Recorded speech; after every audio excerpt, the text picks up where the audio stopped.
সুন্দর সুন্দর বলেছে। তুমি বলবে এই যে তত্ত্ব কথা, এ কবির বাণী নয়। আমি বলবো এ সত্য, তাই এ কাব্য।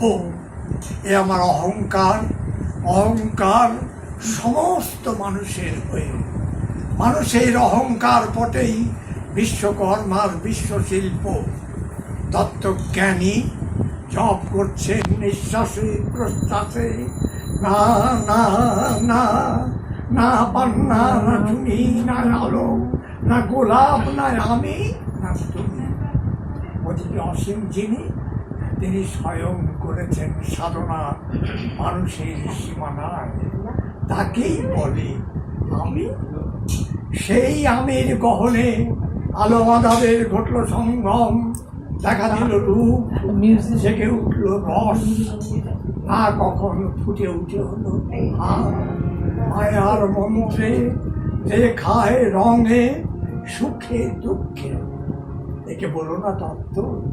আমার মন হয়েছে পুলকিত বিশ্ব আমের রচনার আসরে, হাতে নিয়ে তুমি পাত্রে নিয়ে রং।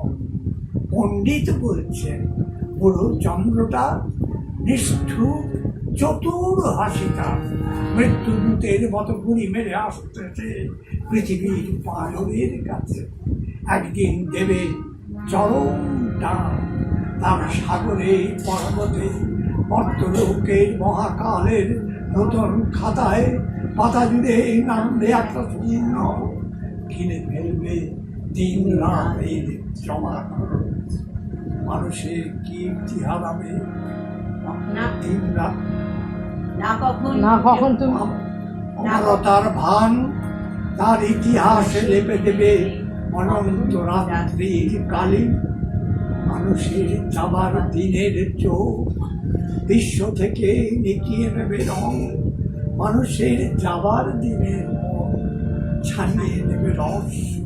শক্তির কম্পন চলবে আকাশে আকাশে, চলবে না কোথাও আলো। বিনাহীন সবার যন্ত্রীর আঙুল নাচবে, পারবে না সুর। সেদিন কবিত্বহীন বিধাতা একা রবেন বসে নীলিমাহীন আকাশে, ও ব্যক্তিত্ব হারা অস্তিত্বের গুণী তত্ত্ব নিয়ে। তখন বিরাট বিশ্বভুবনে দূরে দূরান্তে অনন্ত অসংখ্য লোকে লোকান্তরে এ মানে ধ্বনিত হবে না কোনোখানে, তুমি সুন্দর, আমি ভালোবাসি। বিধাতা কি আবার বসবেন সাধনা করতে যুগ যুগান্তর ধরে? প্রলয় সন্ধ্যায় জপ করবেন, কথা কও কথা কও, বলবেন বলো তুমি সুন্দর, বলবেন আমি ভালোবাসি। বলো।